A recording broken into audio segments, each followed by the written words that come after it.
Welcome back to my channel. இன்றைக்கி நம்ம வீடியோவில் பழைய சாதத்தை வச்சு ஒரு தக்காளி சாதம் எப்படி பண்ணலாம் அப்படிங்கிறது தான் பார்க்க போகிறோம். வாங்க ஃப்ரெண்ட்ஸ், வீடியோக்குள்ளே போகலாம். இந்த சாப்பாடு பண்ணுறதுக்கு ஃபஸ்ட்டு அடுப்பில் ஒரு கடாய் வச்சுட்டு அதில் தேவையான அளவு எண்ணெய் சேர்த்துக்கோங்க. எண்ணெய் சூடானதுக்கப்புறம் இதில் 2 துண்டு பட்டை, 4 கிராம்பு சேர்த்து நல்லா பொரிய விட்டுக்கலாம்.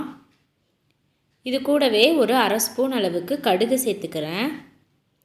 கடுகு பொரிஞ்சதுக்கப்புறம் 1 ஸ்பூன் அளவுக்கு கடலைப்பருப்பு சேர்த்துக்கோங்க. எல்லாமே நல்லா பொரிஞ்சு வந்ததுக்கப்புறம் இது கூட ஒரு கொத்து கருவேப்பிலை சேர்த்துக்கிறேன். காரத்துக்கு ஒரு 3 பச்சை மிளகாய் இந்த மாதிரி கீறி வச்சுருக்கேன், அதையும் சேர்த்துக்கிட்டேன். ஒரு பெரிய சைஸ் வெங்காயம் இந்த மாதிரி நீல வாக்கில் கட் பண்ணி வச்சுருக்கேன், அதையும் சேர்த்துக்கிறேன். இப்போ இது எல்லாமே நல்லா வதக்கி விட்டுக்கலாம்.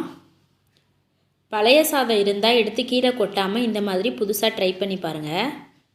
இது கூட ஒரு 3 மீடியம் சைஸ் தக்காளி இந்த மாதிரி பொடியாக கட் பண்ணி வச்சுருந்தேன், அதையும் சேர்த்துக்கிறேன்.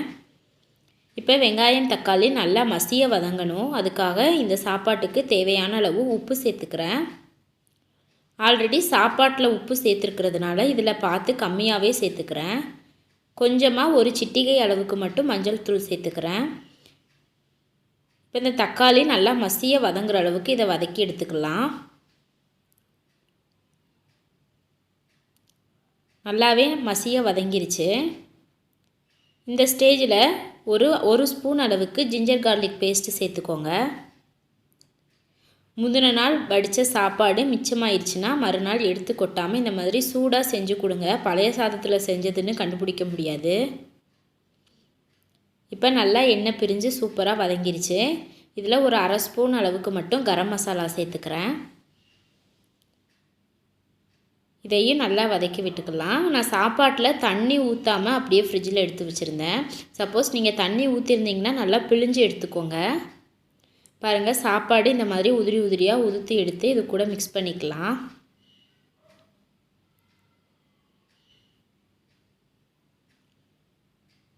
இப்போ இந்த சாப்பாட்டு கூட நம்ம எடுத்து வச்சுருக்கிற மசாலா தொக்கு எல்லாத்தையுமே நல்லா மிக்ஸ் பண்ணி விட்டுக்கலாம்.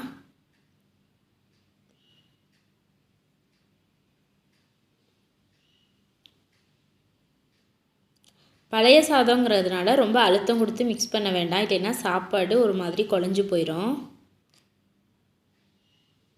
ஓரளவுக்கு மசாலா சாப்பாடு கூட மிக்ஸ் ஆனாலே போதும்.